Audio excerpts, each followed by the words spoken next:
এটা আমাদের normal behaviour of the material. এখন সুপার প্লাস্টিক হওয়ার জন্য যে এম ভ্যালু, এই যে স্ট্রেন রেট সেন্সিটিভিটি, এটা অত্যন্ত হাই হইতে হবে। তার মানে এক জায়গায় যদি তুমি স্ট্রেস দাও, তাহলে অতি দ্রুত মেটেরিয়ালস এর অন্যান্য জায়গায় সেই স্ট্রেসটা ছড়িয়ে যেতে হবে। আর যদি স্ট্রেস ছড়িয়ে যায়, তাহলে যে জিনিসটা হবে সেটা স্ট্রেনও ছড়িয়ে যাবে। আর স্ট্রেন যদি সব জায়গায় ছড়িয়ে যেতে পারে, তাহলে কোনো জায়গায় স্ট্রেন কনসেন্ট্রেটেড হবে না। স্ট্রেন যদি কনসেন্ট্রেটেড না হয়, তাহলে আমাদের নেকিং হবে না। সহজে বোঝার জন্য একটা কাঠের টুকরা, কাঠের একটা লাঠি, আর একটা স্টিল অথবা কপার, অ্যালুমিনিয়াম, মেটালিক একটা লাঠি, দুইটাই একসঙ্গে যদি তুমি আগুনে ধরো, এক এন্ড যদি আগুনে ধরো, যে জিনিসটা হয় সেটা হচ্ছে যে মেটালিক মেটেরিয়ালস এর থার্মাল কন্ডাক্টিভিটি অত্যন্ত হাই হওয়ার কারণে সেই হিটটা কিন্তু যে মুখটা আগুনের ভিতরে দেওয়া হয় সেই জায়গায় কনসেন্ট্রেটেড থাকে না, সেখান থেকে সে আস্তে আস্তে আস্তে হাই কন্ডাক্টিভিটির কারণে তোমার হাত পর্যন্ত পৌঁছে যায়, অতি দ্রুত পৌঁছে যায়। আর কাঠের বেলায় কি হয়, কাঠটা যে এন্ড তুমি ঢুকিয়ে দিয়েছো আগুনের ভিতরে, সেই এন্ডটা গরম হয়ে একসময় তার বার্নিং পয়েন্টে পৌঁছে যায়, এবং সে কিন্তু ওই এন্ডটা পুড়তে শুরু করে। কিন্তু তোমার হাতের এই এন্ডে তখনও কিন্তু হিট আসে না। এটা হচ্ছে থার্মাল যে সেন্সিটিভিটি। এর সাথেই তুমি এখন যদি কম্পেয়ার করো strain rate sensitivity, heating rate sensitivity metallic materials এর অত্যন্ত হাই, কিন্তু কাঠ, পলিমারিক মেটেরিয়ালস অথবা অন্য কোনো সিরামিক মেটেরিয়ালস যদি তুমি হিট করো, যে এন্ডে হিট করবা সেই এন্ডটাই তোমার বেশি বেশি গরম হবে। হিট ওখানে কনসেন্ট্রেটেড হয়ে যাবে, কিন্তু ডিস্ট্রিবিউটেড হবে না। তার মানে দেখা যাচ্ছে যে সিরামিক মেটেরিয়ালস এবং পলিমারিক মেটেরিয়ালস বা প্লাস্টিক মেটেরিয়ালস, এই সমস্ত মেটেরিয়ালস এর থার্মাল কন্ডাক্টিভিটি কম হওয়ার কারণে থার্মাল যে হিটিং রেট সেন্সিটিভিটি সেখানে পুয়ার। কিন্তু মেটালিক মেটেরিয়ালস এর হিটিং রেট সেন্সিটিভিটি অনেক হাই হওয়ার কারণে সমস্ত জায়গায় গরমটা পৌঁছে যায়। এখন তুমি কম্পেয়ার করো super plastic material and non super plastic material. যে মেটেরিয়ালসটা সুপার প্লাস্টিক হবে, সেই মেটেরিয়ালস যদি তুমি লোড অ্যাপ্লাই করো, তাহলে যে স্ট্রেনিং হবে সেই স্ট্রেনটা তার সমস্ত জায়গায় সুন্দরভাবে পৌঁছানোর চেষ্টা করবে। আর যদি নন সুপার প্লাস্টিক মেটেরিয়ালস হয়, তাহলে সব জায়গায় সমানভাবে না পৌঁছিয়ে যেখানে লোড অ্যাপ্লাই করা হবে সেই জায়গাটায় বা কোনো একটা জায়গায় যে বিভিন্ন কারণে লোডের স্ট্রেস, মানে স্ট্রেস কনসেন্ট্রেশন হবে। স্ট্রেস যদি কনসেন্ট্রেটেড হয়ে যায়, তাহলে সেই জায়গাতে তোমার স্ট্রেনও কনসেন্ট্রেটেড হয়ে যাবে। আর স্ট্রেন কনসেন্ট্রেটেড যদি হয়ে যায়, তাহলে লোকালাইজড একটা সিলেক্টিভ জায়গা অথবা সিলেক্টিভ জোনে তোমার সিলেক্টিভ জোনে তোমার ডিফর্মেশনটা হবে এবং সেই জায়গা থেকে ভেঙে যাবে, ফলে ওই মেটেরিয়ালসটা সুপার প্লাস্টিক হবে না। এখানে মনে রেখো, একই মেটেরিয়াল সুপার প্লাস্টিক হইতে পারে, আবার নন সুপার প্লাস্টিক হইতে পারে। কিসের উপরে নির্ভর করবে? এই কন্ডিশনটা তোমরা এখন দেখো। For super plastic materials condition হচ্ছে এক্সট্রিমলি ফাইন গ্রেন সাইজ হইতে হবে।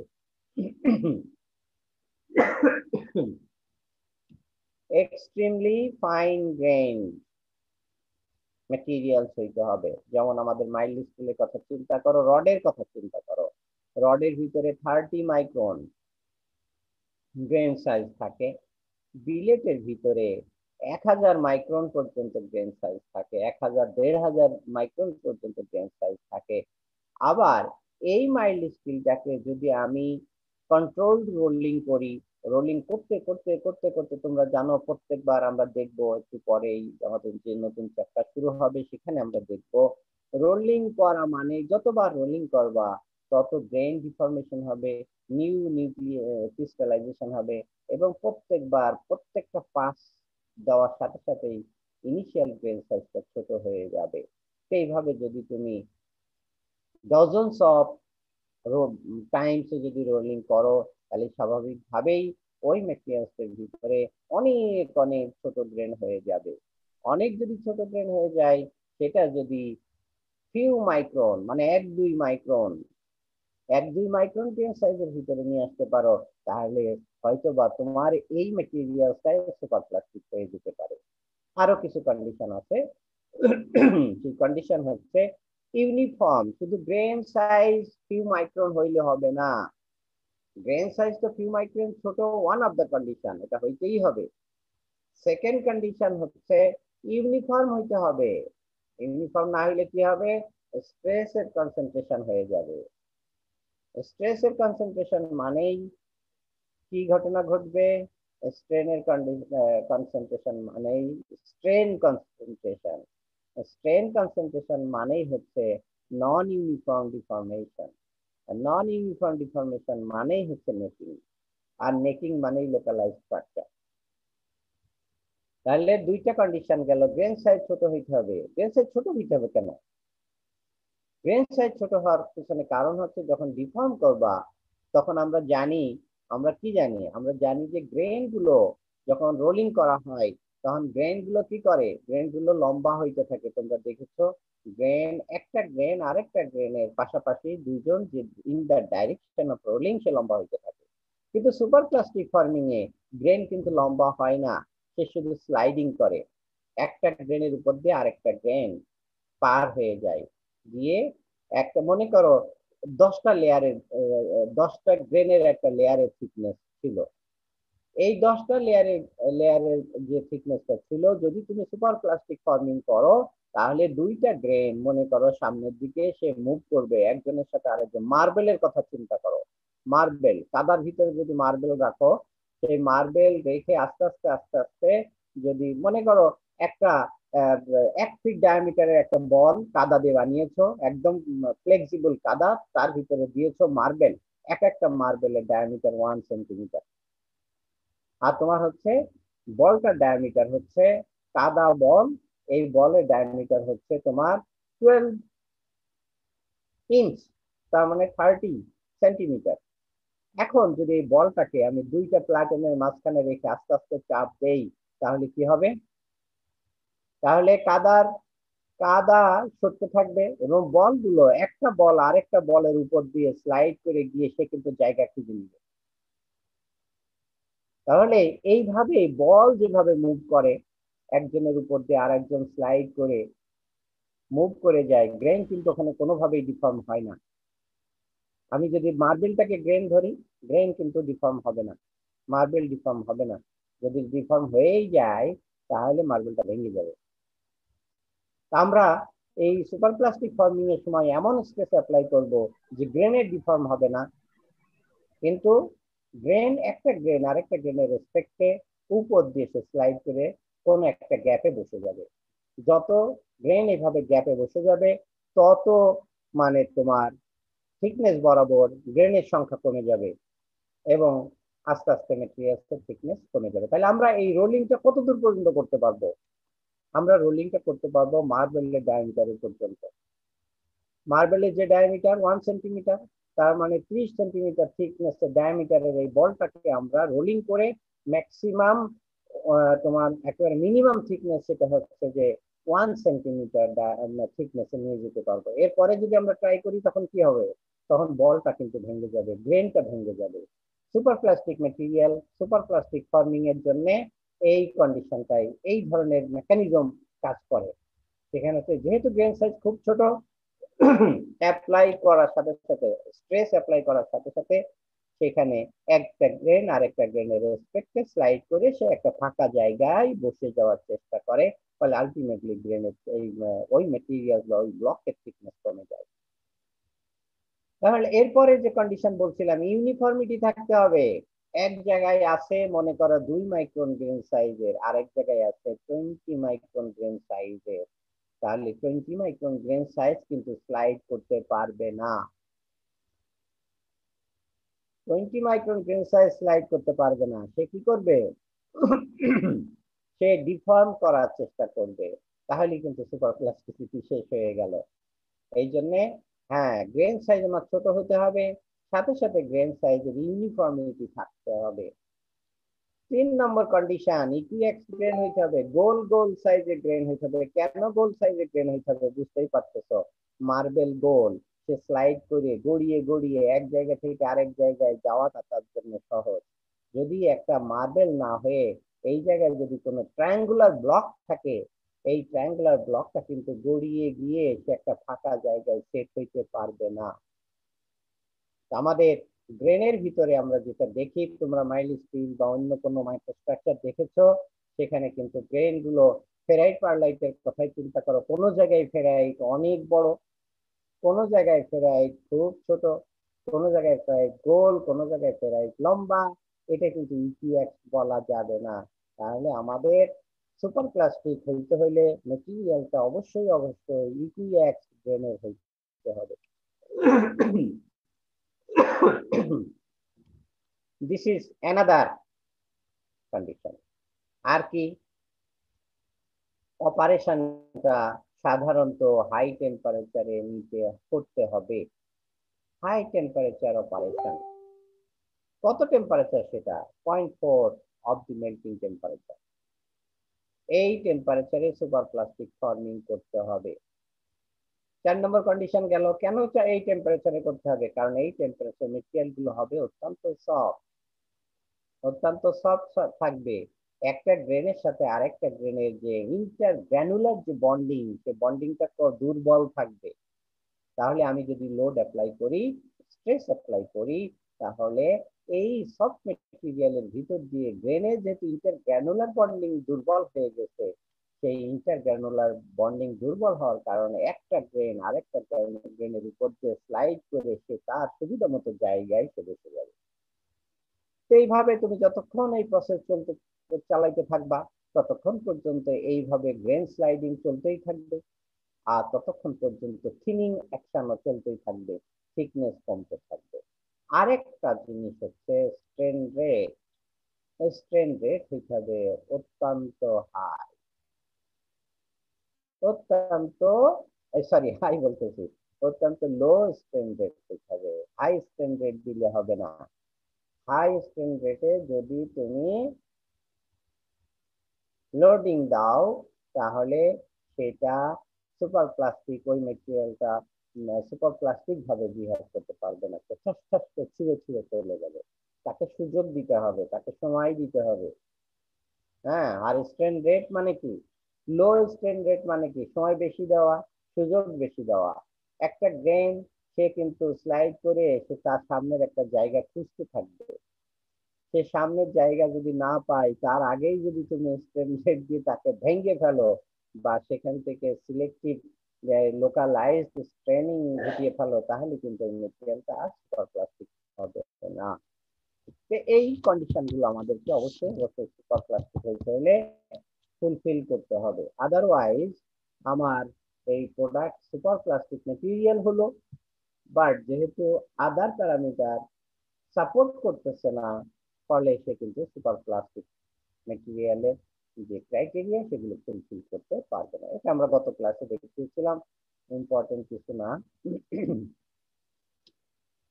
হ্যাঁ, এখানে যে জিনিসটা দেখানো হয়েছে সেটা দেখো, যদি কম্পেয়ার করো, এখানেও শেখার কিছু আছে। সেটা হচ্ছে এই যে আনডিফর্ম মেটেরিয়ালসটা দেখতেছো, আনডিফর্ম মেটেরিয়াল, এইটা আমি 10⁻² স্ট্রেন রেটে স্ট্রেনিং করেছি। এই মেটেরিয়ালসটা আমি সুপার প্লাস্টিক মানে ডিফর্মেশন পেয়েছি 109%। এই একই স্যাম্পল, একই মেটেরিয়ালস এর স্যাম্পল, একই কন্ডিশনে আমরা করেছি, 423 ডিগ্রি কেতে করেছি। এটাও যা এটাও তাই, একই টেম্পারেচার, শুধু স্ট্রেন রেট 10⁻⁴ কম না বেশি? অনেক স্ট্রেন রেট কম, ফলে এটা দেখো 337% হয়ে গেছে। আবার এইটার ইফেক্টটা দেখো, এখানে 10⁻³ স্ট্রেন রেট, তার মানে এটা হচ্ছে একটু বেশি, কিন্তু টেম্পারেচার আর একটু বাড়িয়ে দিয়েছি। তারপরেও কিন্তু টেম্পারেচার একটু বাড়িয়েছি আর স্ট্রেন রেট কমিয়ে দিয়েছি, না স্ট্রেন রেট বাড়িয়ে দিয়েছি, টেম্পারেচারও বাড়িয়েছি, স্ট্রেন রেটও বাড়িয়েছি। সেক্ষেত্রে কিন্তু 337 থেকে তার ইলংগেশন কমে, ডিফর্মেশন কমে 323 হয়ে গেছে।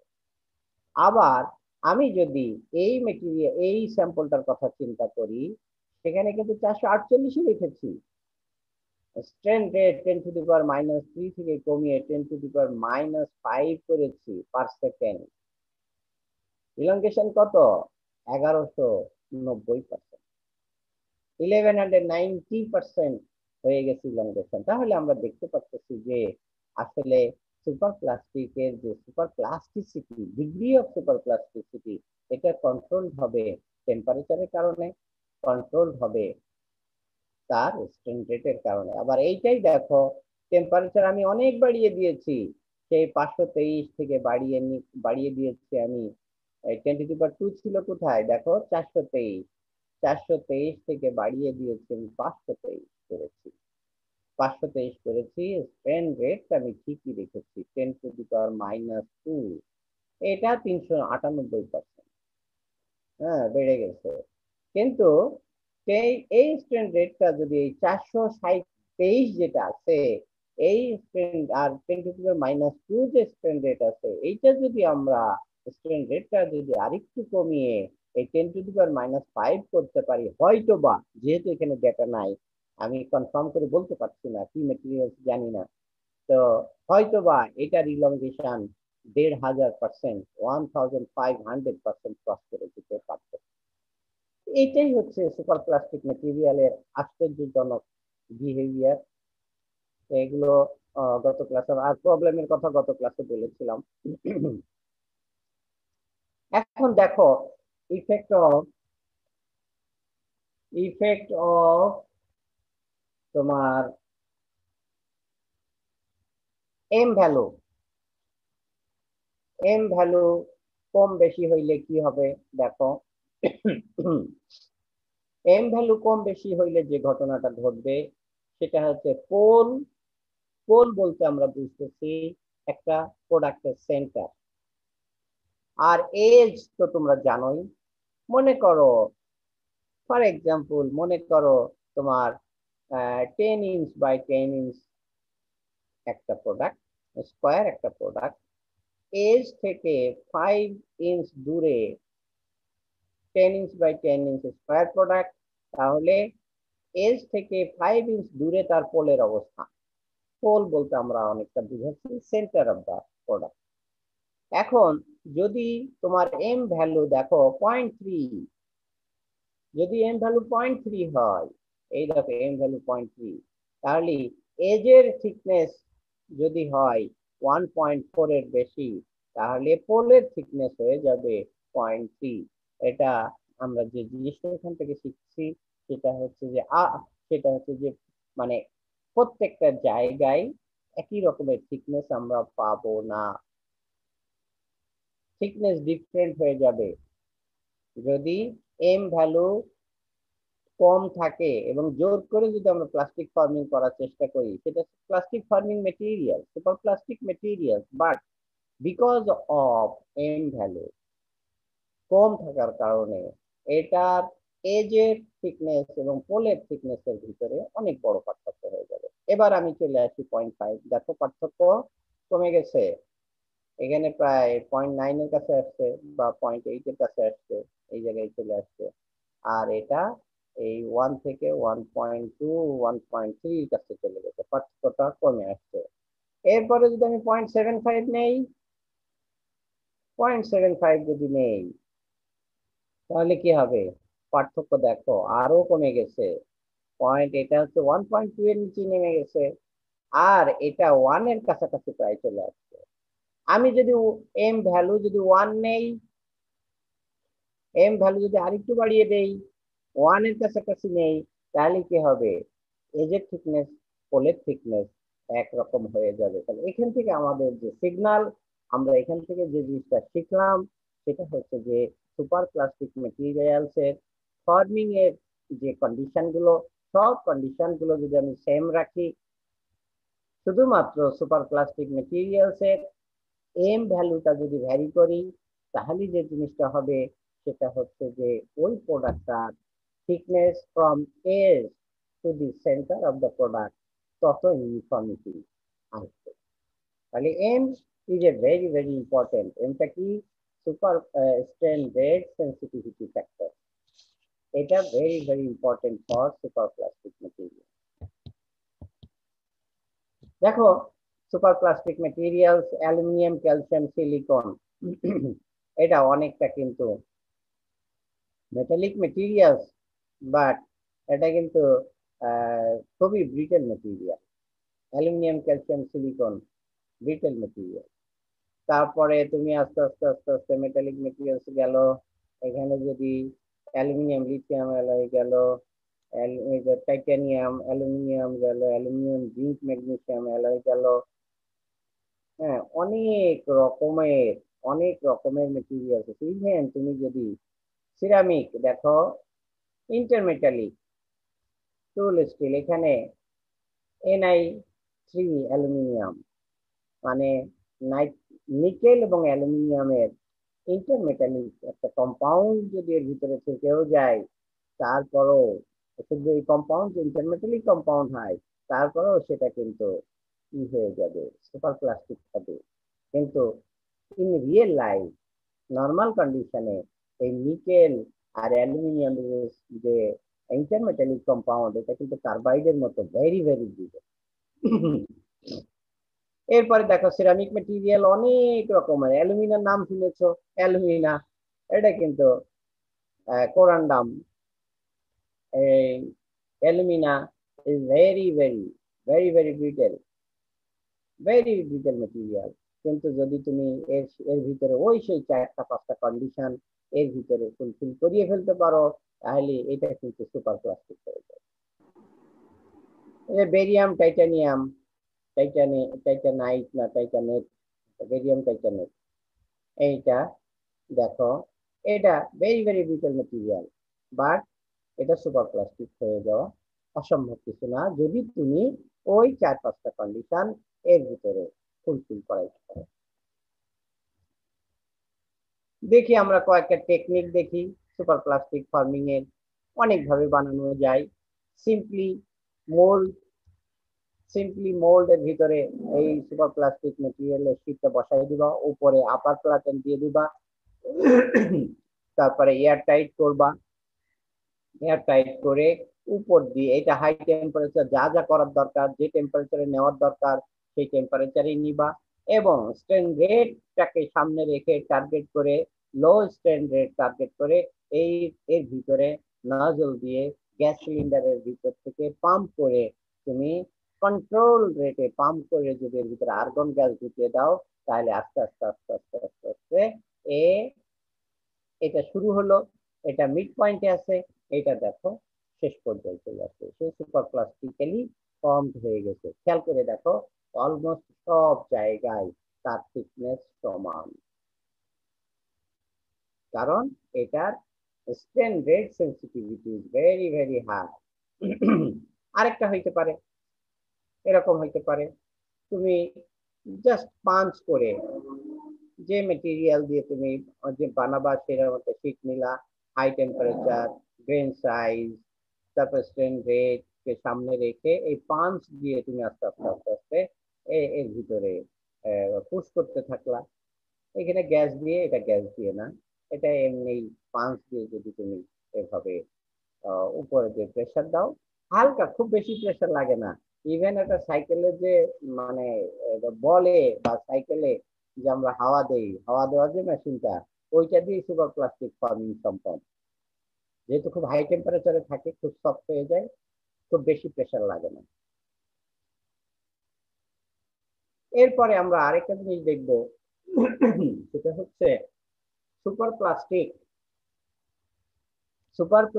যে মেটেরিয়াল গুলো, সেই মেটেরিয়ালের আমরা ডিফিউশন বন্ডিং এর মাধ্যমে অনেক জটিল structure without any welding or threading or bolting, bolt এগুলো কিছুই লাগবে না, রিভেটিং কিছুই লাগবে না, আমরা আমরা সহজেই সুপার প্লাস্টিক কে ডিফিউশন বন্ডিং এর মাধ্যমে জটিল স্ট্রাকচার বানিয়ে ফেলতে পারি। এই যে এই ডাইনের ডি নম্বরটা দেখো, এটা হচ্ছে ফাইনাল প্রোডাক্ট। বানানোর জন্য এখানে দেখো কি লেগেছে, এখানে 3টা লেয়ারের মেটেরিয়াল দরকার হয়েছে, একটা লেয়ার, এই একটা লেয়ার, আর এই একটা লেয়ার। এই দেখো এখানেও আমরা 3টা লেয়ারের মেটেরিয়াল নিয়েছি। এটা আগে থেকেই হিসাব করতে হবে যে আমার এই প্রোডাক্টটা বানানোর জন্য কয়টা লেয়ারের মেটেরিয়াল লাগবে। 3টা লাগতে পারে, 10টা লাগতে পারে, 50টা লাগতে পারে, 100টা লাগতে পারে, কিছু যায় আসে না। এটা ইন্টিগ্রেটেড সার্কিট, প্রিন্টেড সার্কিটের মতো ছোট্ট একটা জায়গার ভিতর দিয়ে কত রকমের সার্কিট ঢুকিয়ে দেওয়া হয়। তো এইরকম এটাও তোমার সুপার প্লাস্টিক মেটেরিয়ালের এর ভিতরে ছোট্ট একটা অনেক পাতলা শীট হইতে পারে, অনেক পাতলা শীট এটা স্ট্যাক করে দিয়ে দিলা। দিয়ে দেওয়ার পরে এখন তোমাকে হিসাব করতে হবে যে কোন জায়গায় আমার বন্ডিং দরকার, ডিফিউশন বন্ডিং দরকার, আর কোন জায়গায় বন্ডিং দরকার না। এখানে খেয়াল করো, ফিনিশ প্রোডাক্টে দেখা যাচ্ছে বন্ডিং এই জায়গায় দরকার ছিল, বন্ডিং হয়ে গেছে। এই জায়গাটায় বন্ডিং দরকার ছিল, হয়ে গেছে। এখানে বন্ডিং দরকার, হয়ে গেছে। এই জায়গাতে বন্ডিং দরকার, এখানে বন্ডিং হয়ে গেছে। তাহলে বন্ডিং দরকার না কোথায়? বন্ডিং দরকার নাই এই জায়গাটা, এখানে গ্যাপ, এখানে বন্ডিং নাই, এই জায়গায় বন্ডিং নাই, এখানে বন্ডিং নাই। তাহলে এই কোথায় বন্ডিং থাকবে, ডিফিউশন বন্ডিং, জয়নিং কোথায় থাকবে আর কোথায় থাকবে না, তার উপর বেসিস করে আমরা এই শীটগুলোর ইন্টারে ইন্টার লেয়ারে একটা সার্টেন মেটেরিয়াল ব্যবহার করবে, যে মেটেরিয়াল ব্যবহার করলে এই একটা লেয়ার থেকে আরেকটা লেয়ারের ভিতরে মেটেরিয়াল যাওয়া আসা বন্ধ হয়ে যাবে।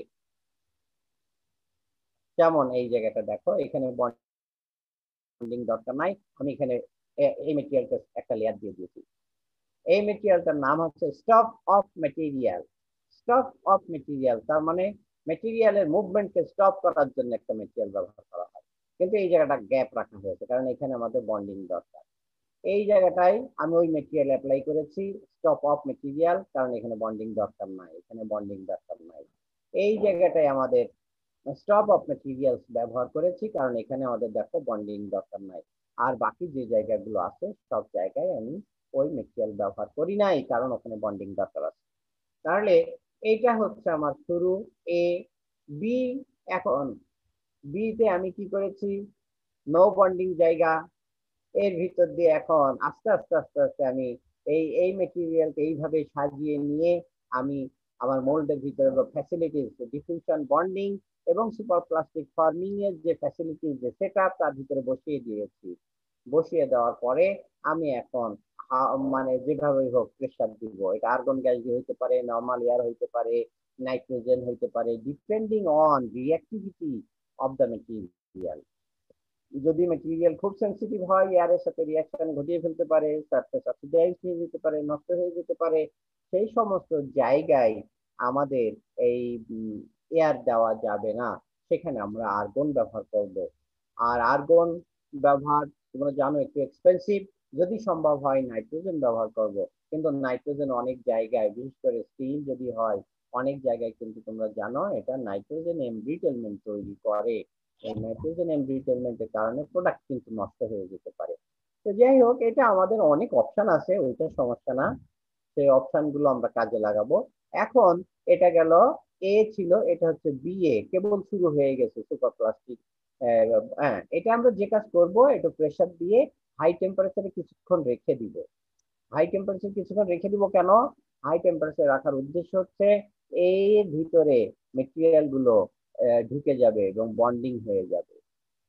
যখন এটা আমাদের আগে থেকে রিসার্চ করা থাকবে, আগে থেকে আমাদের সিমুলেশন করা থাকবে, বা এক্সপেরিমেন্টাল ওয়ার্কও করা থাকবে, কোন টেম্পারেচারে কতক্ষণ রাখলে ডিফিউশন, এই মেটেরিয়াল ডিফিউশন বন্ডিং হয়ে যায়, সেই ডেটাকে কাজে লাগিয়ে আমরা সেখান থেকে এই বের করে নিয়ে এসে এবং নিয়ে আসার পরে এরপরে আমরা এর ভিতর দিয়ে গ্যাস পাস করা শুরু করব। গ্যাস যদি পাস করি এই সমস্ত জায়গাগুলোতে গ্যাপে এইখানে গ্যাস দিব, এখানে গ্যাস দিব, যদি গ্যাস দেওয়া শুরু করি তাহলে এটা কিন্তু আস্তে আস্তে ফুলে যাবে। আস্তে আস্তে ফুলে এইরকম প্রোডাক্ট তৈরি হয়ে যাবে। এই দিস ইজ দ্য প্রোডাক্ট। দেখো এখানে আমরা স্টপ অফ ব্যবহার করেছিলাম, এই জায়গায় বন্ডিং হয় নাই, এখানে স্টপ অফ ব্যবহার করি নাই, এখানে ডিফিউশন বন্ডিং হয়ে গেছে, এখানে স্টপ অফ ব্যবহার করি নাই, করেছিলাম এখানে ডিফিউশন বন্ডিং হয় নাই, এখানে হয় নাই, এই জায়গায় হয়েছে, এখানে হয়েছে, যেখানে যেখানে দরকার সেখানে সেখানে হয়েছে। তাহলে আমরা এই স্টক অফ মেটেরিয়াল ব্যবহার করে, যেখানে আমাদের আগে থেকে এই ডায়াগ্রামটা ভালো আমাদের জানা থাকা লাগবে যে কোন জায়গায় দিতে হবে কোন জায়গায় দেওয়া লাগবে না, তো তার বেসিসে আমরা কি করতে পারবো, তার বেসিসে আমরা সিলেক্টিভ জায়গায় ওয়েল্ডিং ঘটাইতে পারবো এবং সিলেক্টিভ জায়গায় আনওয়েল্ডেড রেখে দিতে পারবো। আলটিমেটলি আমার প্রোডাক্ট তৈরি হয়ে যাবে। এই যে প্রোডাক্ট, এই প্রোডাক্টের সুবিধা হচ্ছে, এক হচ্ছে যে কোনো জায়গায় নাই, হিট এফেক্টেড জোন নাই, কারণ পুরো প্রোডাক্টটাই কিন্তু একই থার্মাল কন্ডিশনে ছিল।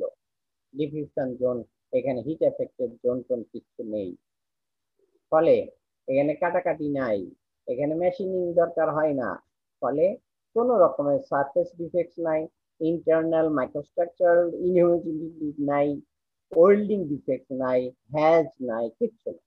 মানে আমাদের এখান থেকে অনেক একটা সুন্দর প্রোডাক্ট পেয়ে গেলাম। এখন বলতে পারো হ্যাঁ এই প্রোডাক্ট অনেক দামি, অবশ্যই দামি, এই প্রোডাক্ট যেখানে সেখানে ব্যবহার হয় না। তোমরা প্লেনে চললে যদি তার এই যে উইং এর কাছে বসো, উইং এর টপ সারফেসে যেটা কন্ট্রোল করে প্লেন উঠবে কি নিচেই নামবে, যে জিনিসটা কন্ট্রোল করে, সেই জায়গায় কিন্তু এই ডিফিউশন বন্ডিং এর মাধ্যমে টাইটানিয়াম অ্যালুমিনিয়াম অ্যালয় দিয়ে এই উপরের ওই উইং এর স্ক্রিন গুলো বানানো হয়, এবং সেন্সিটিভ ওখানে যত পার্টস থাকে সবগুলোই দেখা গেছে যে সুপার প্লাস্টিক ফর্মিং করে বানানো হয়।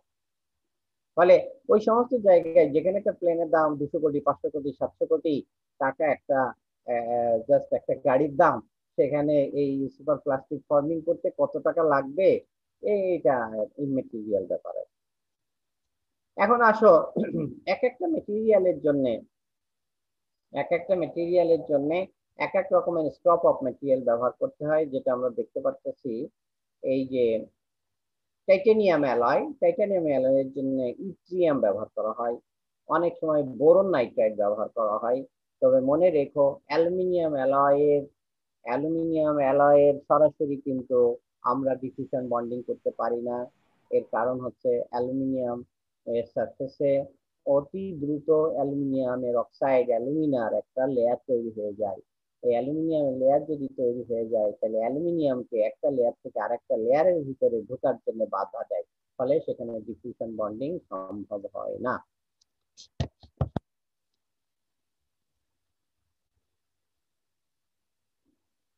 এখন রিলেটেড কিছু প্রবলেম আছে, এগুলো তোমরা দেখে নিও। আমাদের এই চ্যাপ্টার শেষ হয়ে গেল। আমরা আমাদের নেক্সট যে পরবর্তী চ্যাপ্টার, সেটা হচ্ছে এই আমাদের 447 এর যতগুলো চ্যাপ্টার আছে তার ভিতরে সবচেয়ে বড় chapter rolling and roll pass design. Very important, very applied. যদি বুঝতে পারো যে কোনো স্টিল মিলের, তাদের কিন্তু যে প্রসেসে বানানো হচ্ছে যদি মালিক অ্যালাউ করে, অবশ্য অনেক মালিক অ্যালাউ করে না, তোমরা যদি ওই চ্যাপ্টারটা ঠিক মতো বুঝো, ঠিক মতো পড়ো, আর রোলিং এ কেউ থাকতে চাও, তাহলে যে জিনিসটা হবে, এমন কোন স্টুডেন্ট তোমাদের ভিতরে নাই যে ফ্যাক্টরিতে গিয়ে কন্ট্রিবিউট করতে পারবে না।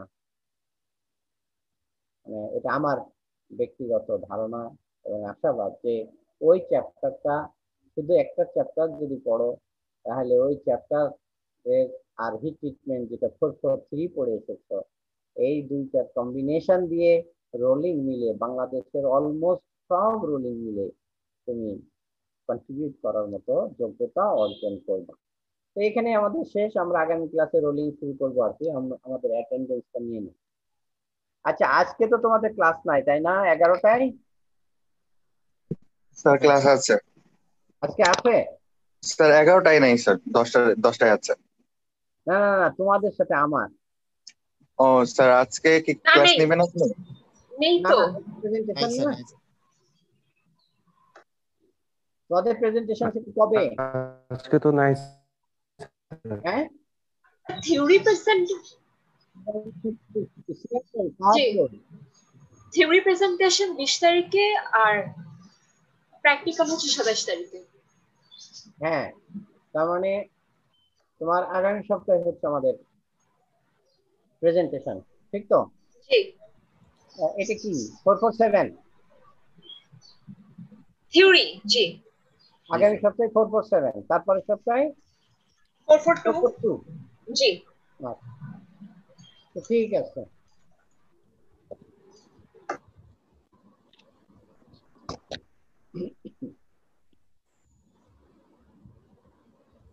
আজকে 13 তারিখ।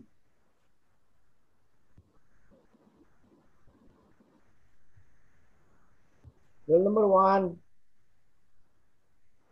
Roll number 1, 2, Yes, sir. 3, Yes, sir. 4, Yes, sir. 5, Present, sir. 6, 7, 8, Yes, sir. 9, Yes, sir.